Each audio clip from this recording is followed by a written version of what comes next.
Hello, this is Dead Hamster, and today we're going to be doing something completely different. First off, hello, this is Dead Hamster, and I'd like to introduce myself to all of you.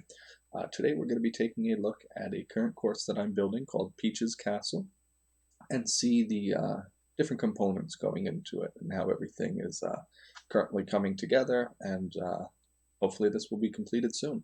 So we're going to go ahead and take a look at everything right here. So Peach's Castle, clearly based out of Super Mario 64's Peach's Castle. The opening grounds are actually taken straight from Super Mario 64, as were the back section here.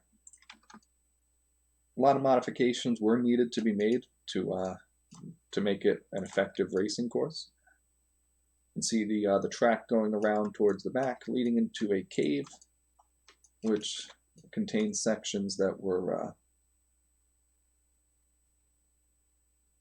here we are, taken from, again, Super Mario 64, and then modified to better, again, allow for characters to be racing through the level and progressing now that it is going to be for Mario Kart and not for Super Mario. So some of the differences, some of the changes that were made, the floors were completely ripped out and replaced with new polygons that are flat. Before, the floors and the level were very varied, would not be able to drive over them, very uneven surfaces, so those had to be fixed. Coming out, as before, the jump leaves through the waterfall, continuing to this area where the lap can then be completed.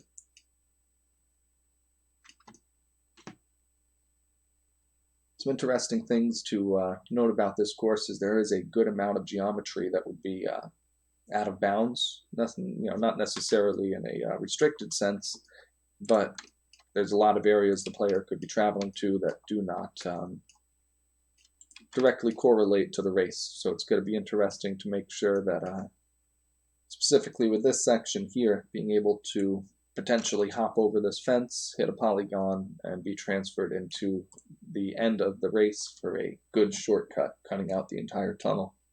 It's little things that you have to kind of take into consideration when you're designing the level and hoping to avoid these types of exploits. To an extent, we don't want to completely remove the opportunity for people to find shortcuts, because that is definitely an enjoyable part of the game and part of the reason for its longevity. But you certainly don't want to either build a broken course that has all sorts of shortcomings that make it unplayable. You want it to be structurally sound, but perhaps with a few holes and cracks that somebody can stick a knife into and wedge open. Something else you'll notice, the level contains other objects. The course paths here for the AI are all points on a spline. These will be written to the ROM so that the AI are able to properly navigate the course. Every custom level is going to be given 800 AI points to work with. You have to use all 800. You can scale them down or scale them up to fit the restrictions and the size of your course. But to make sure that we're able to load all custom courses using the same loading code, we do have to set a standard, so to speak, for the number of objects that exist. For certain things, for example, the item blocks and piranha plants and trees, any additional items that didn't need to be used can just be placed outside of the level geometry. They'll still be rendered and created, but they won't be seen by any of the players actually traveling the course, and so there's no need to actually use them. You don't have to use all of the objects. We give you 64 item blocks, 64 piranha plants, and 64 trees to place throughout the level. You don't, again, have to use all of those, but I feel that that's enough that any course should have the the amount of objects that they need.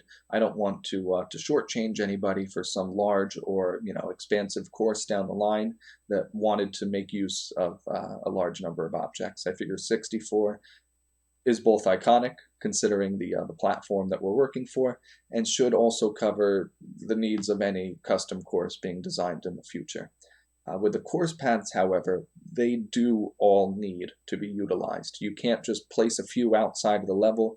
The AI won't be able to handle that. They need to have all 800 be utilized from start to end, and that's why we created a spline with several points. You'll be able to reposition and move these points to follow the flow of the track, and the AI will follow these points and complete a race based on that. So that does force somebody to kind of conform those points a bit. That is unfortunately the way that setup is going to have to be. I was pretty careful with the design layout to do my best to mimic the tree placement in the front. I know a lot of this is going to be nostalgia, and so I was careful to play through the actual game Super Mario 64 and again replicate the placement of the trees, at least for this front property. For the back, there wasn't ever much going on back here. The walls were designed to keep you inside the courtyard. Since that's all been completely changed, as you can see, we didn't try to replicate anything as it existed, just sort of made it look believable. So again, still a little bit of work before we're able to get this compiled. Currently, Overcart is just about wrapped up with the next build. I've been saying that for quite a bit, but the course paths have really been giving us a turn lately. The main path you see here is for the AI. Originally, Mario's Raceway had about 500 AI points. We're now putting it up to 800. However, there was a second path that exists on every course. Every course has the main path with hundreds of markers, and then it has one path with just about 100 markers. For Mario's Raceway, it was 71, I believe.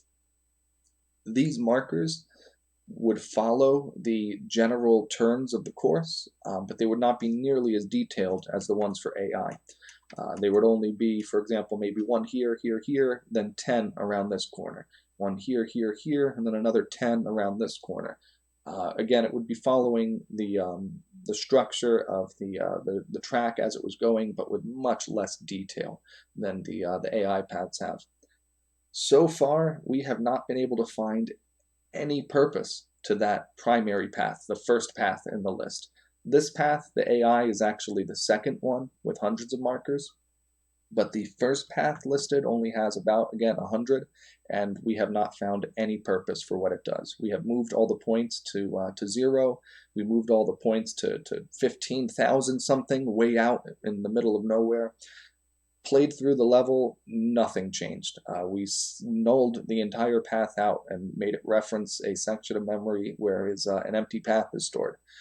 Again, nothing changed. The game played perfectly fine. All the AI functioned fine. The shells, the red shells and blue shells worked fine. The cameras after the race worked fine.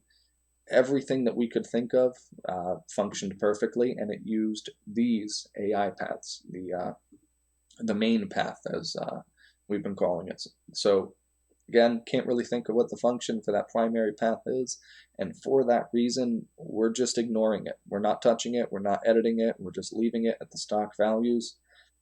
It's more work to try to do something with it, especially considering it seems to have no effect on the actual gameplay.